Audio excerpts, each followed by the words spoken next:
Hello, beloved. We need to talk about sleep.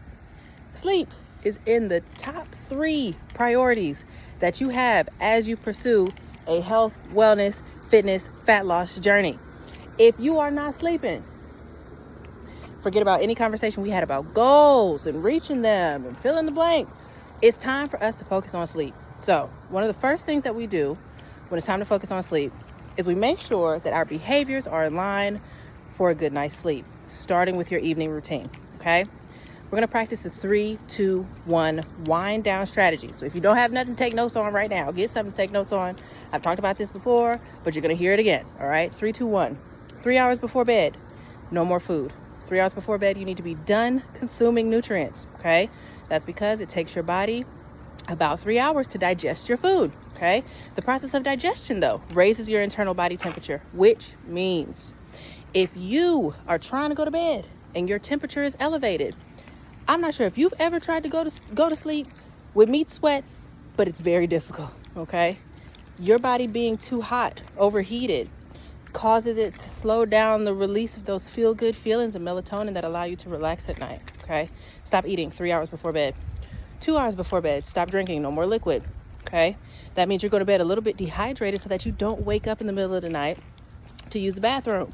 We need that to happen, okay? 2 hours before bed, no more liquid. And 1 hour before bed, no more screens. This tends to be the hardest part for people, putting down the screens, making sure that you turn it off. Instagram, TikTok and YouTube and fill in the blank, whatever it is, whether you're reading a book on your screen or fill in the blank, okay? We need to ensure that 2 hours before bed, those screens are off, all right? Or 1 hour before bed. So 3, 2, 1, 3 hours, no food, 2 hours, no drink, 1 hour, no more screens, okay? In addition to that, however, a good night's sleep starts with your caffeine intake the next morning. Some of y'all have some caffeine habits that I would like to address, all right?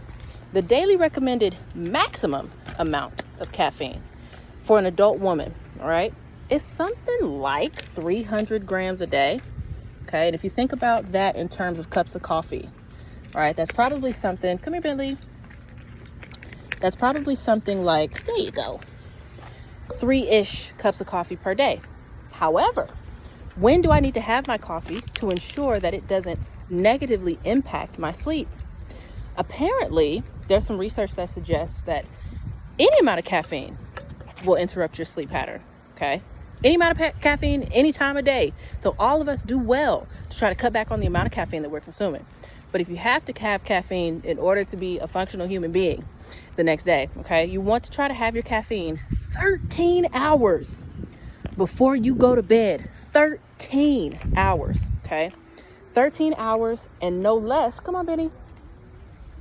13 hours and no more than something like 10, okay? 10 hours before bed. So if you start to do some math, all right, I'm trying to go to sleep by 10 o'clock. That means I need to be done consuming all sources of caffeine somewhere around noon. But even better than noon is something like 10 a.m. I need to be done with my caffeine very early in the day, okay? All that to say, make sure that you are focused in on setting yourself up for a good night's sleep through your caffeine routine as well. And then finally is supplementation, right? Sleepy supplementation. We may have had a conversation about introducing some sleep supplements to you. I do have some supplements that I recommend for sleep that have, for myself, been very helpful, right? Almost critical to my sleep schedule. But for my clients who I've had try them, have been really, really helpful, revolutionary to your sleep routine. So if you have any questions about sleep supplements or what I recommend, let's schedule a call. Let's have a conversation about your sleep.